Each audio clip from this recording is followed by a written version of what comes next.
고통의 강을 건너 맑은 복에 머물다. 여는 글숲의 숨결과 지혜의 문.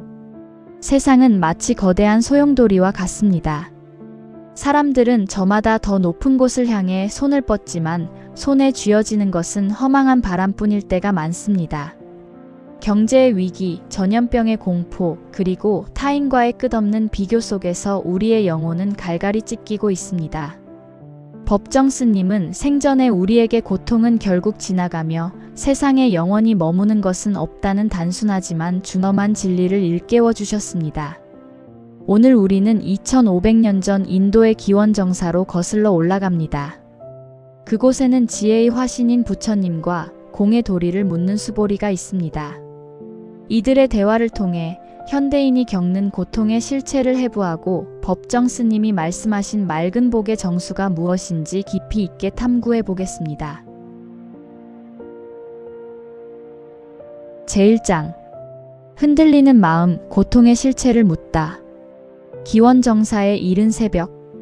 안개가 대지를 덮고 있으며 멀리서 이름 모를 새들이 잠을 깨우는 소리가 들린다. 부처님은 커다란 보리수 아래 정주하고 계시며 수보리는 그 발치에 앉아 깊은 한숨을 내쉰다. 세존이시여, 오늘따라 제 마음이 무겁습니다.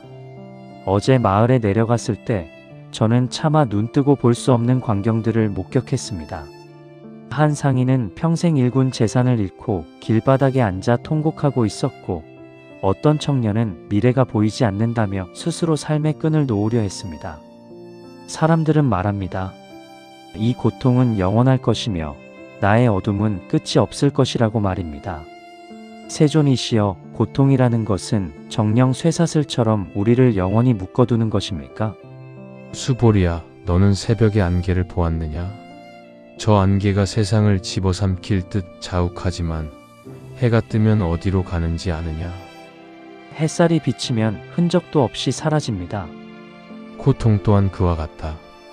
사람들은 고통을 바위와 같은 고체로 생각하지만 사실 고통은 흐르는 강물이며 흩어지는 연기와 같다.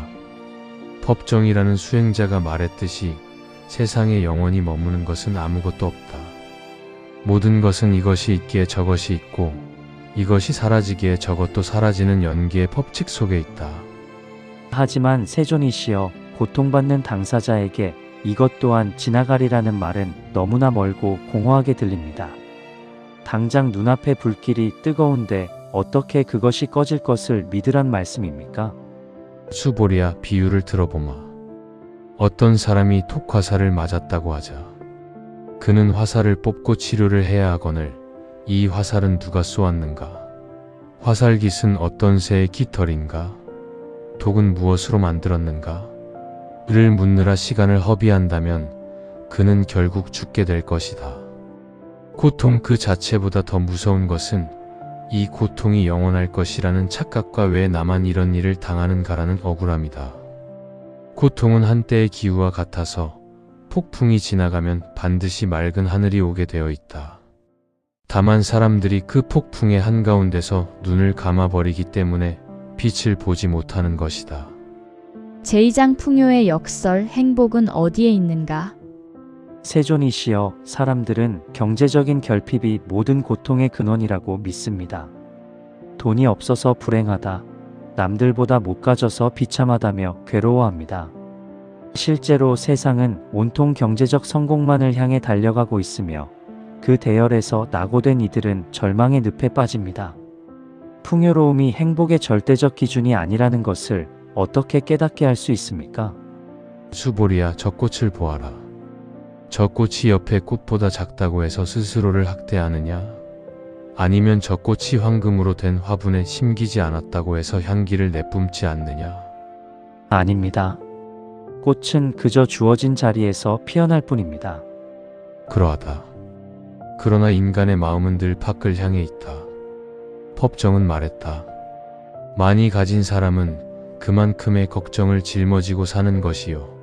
적게 가졌어도 만족할 줄 알면 그것이 곧 천하를 가진 것보다 낫다고. 경제적 경제를 외치지만 과연 그 경제가 인간의 영혼을 구원했느냐? 오히려 사람들은 더 불안해 보입니다. 더 많이 가질수록 잃을까봐 두려워하고 남보다 앞서기 위해 스스로를 채찍질합니다. 그것이 바로 풍요의 역설이다. 행복은 외부적인 상황이나 소유의 양에 있는 것이 아니라 내 마음의 수용력에 달려있다. 맑은 물 한 잔을 마시면서도 온 우주의 은혜를 느끼는 사람은 행복한 사람이요. 진수성탄을 앞두고도 욕심과 시기심에 사로잡힌 사람은 지옥을 사는 사람이다. 수보리야, 진정한 풍요는 얼마나 가졌는가가 아니라 얼마나 나 자신으로 존재하는가에 있음을 잊지 마라. 제3장 삶을 녹슬지 않게 하는 맑은 복의 비밀. 세존이시여, 그렇다면 우리가 일상에서 구체적으로 어떻게 살아야 합니까? 법정 스님은 맑은 복이라는 아름다운 표현을 쓰셨습니다. 세상 사람들이 추구하는 화려한 복이 아니라 삶을 맑게 유지해주는 복에 대해 더 자세히 듣고 싶습니다. 맑은 복이란 내 영혼이 먼지 쌓이지 않도록 매일 닦아내는 수행과도 같다. 수보리야, 법정이 말한 4가지 벗을 기억하느냐? 네, 세존이시여. 책과 차, 음악과 채소밭이라고 들었습니다. 그것은 비유하자면 사성제의 실천과도 같다. 책은 지혜다. 성인들의 가르침이 담긴 책을 읽는 것은 어두운 방에 등불을 켜는 것과 같다. 그를 통해 자기 자신을 비추어 보고 내면의 소리에 귀 기울이는 법을 배우는 것이다. 차는 여유다. 끓는 물이 식기를 기다리고 찻잎이 퍼지는 것을 지켜보며 그 향기를 맡는 시간. 그것은 분주한 일상을 잠시 멈추고 지금 이 순간에 머무는 수행이다.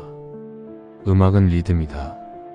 메마른 가슴에 생기를 불어넣고 굳어버린 감수성을 깨우는 맑은 소리는 영혼의 윤활유와 같다. 채소밭은 노동이자 생명이다. 흙을 만지고 씨앗을 심으며 땀을 흘리는 것은 자연의 섭리에 순응하는 정직한 삶이다. 내 손으로 가꾼 푸른 채소는 몸뿐만 아니라 마음까지도 정화한다. 아, 세존이시여. 그 4가지는 결국 돈으로 사는 것이 아니라 우리의 관심과 정성으로 가꾸는 것이군요. 비싼 차나 진귀한 책이 중요한 것이 아니라 그것을 대하는 우리의 맑은 마음이 복을 만드는 것이었습니다. 정확하구나, 수보리야. 삶이 녹슬지 않으려면 끊임없이 움직이고 닦아야 한다. 기계도 쓰지 않으면 녹이 슬 듯 인간의 감성도 쓰지 않으면 무뎌지고 만다. 오늘 너의 삶을 지탱해주는 맑은 복은 무엇이냐? 스스로에게 묻고 또 물어야 한다. 제사장 홀로 걷지 마라. 절망의 감옥을 부수는 법. 세존이시여, 하지만 여전히 제 마음 한구석에는 의문이 남습니다. 스스로 삶을 포기하려는 이들은 대개 더 이상 나를 도와줄 사람이 없다거나 세상에 나 혼자뿐이다라는 극심한 고독감에 갇혀 있습니다. 그들에게 지나갈 것이라는 말이나 자족하라는 가르침은 너무나 가혹한 채찍질이 될 수도 있지 않겠습니까? 그 칠흑 같은 어둠 속에서 그들이 당장 붙잡을 수 있는 실질적인 구원의 밧줄은 무엇입니까? 수보리야, 내 말이 옳다. 깊은 늪에 빠진 자에게 늪에서 나오라고 외치는 것만으로는 부족하지. 법정이 강조했듯이 가장 위험한 것은 혼자서 해결하려 하는 고집이다. 사람은 누구나 자기만의 생각이라는 감옥에 갇히기 쉽다. 특히 고통이 극에 달하면 그 감옥의 벽은 더욱 두꺼워져서 밖으로 나가는 문을 찾지 못하게 되지. 그렇다면 그 문을 어떻게 찾아야 합니까? 수보리야, 보아라. 이 세상에 홀로 존재하는 것이 하나라도 있느냐? 나무는 땅과 비와 햇살에 기대어 있고 새는 바람에 기대어 난다. 사람 또한 마찬가지다. 고통이 너를 덮칠 때 그것을 혼자 감당하려 하지 마라. 법정은 가까운 친구나 스승을 찾아가 마음의 짐을 부려놓으라고 했다. 만약 곁에 아무도 없다면 문이 열린 절이나 교회를 찾아가 그저 앉아만 있어도 좋다. 종교의 존재 이유는 바로 그 무거운 짐을 함께 들어주기 위함이다. 혼자 해결하려 하는 마음 자체가 하나의 집착이었군요. 도움을 청하는 것이 부끄러운 일이 아니라 오히려 지혜로운 선택이라는 말씀이시군요. 그러하다. 대화는 마음의 숨구멍이다. 누군가에게 자신의 고통을 말하는 순간 그 고통은 객관화되고 거품처럼 크기가 줄어들기 시작한다. 혼자 맴돌던 생각의 고리가 끊기기 때문이다. 수보리야, 절망하는 이들에게 전하라. 그대들의 짐을 결코 혼자 지려 하지 마라. 세상의 모든 문은 그대들의 눈물을 받아줄 준비가 되어 있다라고 말이다.